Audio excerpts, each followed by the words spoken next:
நேரம் இருந்தால் யோசித்து பாருங்கள் இல்லத்தரசிகளே. சில மனைவிமார்கள் கணவனை மதிப்பதே இல்லை. கணவனுக்கு மனைவி மன உளைச்சலை கொடுக்காமல் இருந்தால் கணவன் மதுவை தேடி போக மாட்டான்.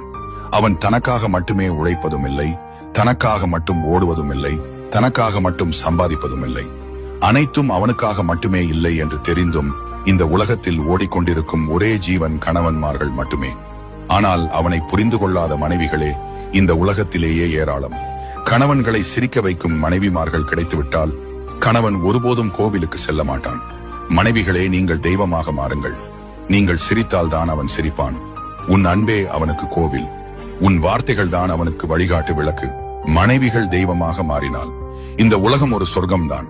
காரணமே இல்லாமல் கோபித்துக் கொள்ளாமல் சிறிது நேரம் உங்கள் கணவர் சொல்லும் வார்த்தைகளை காது கொடுத்து கேளுங்கள்.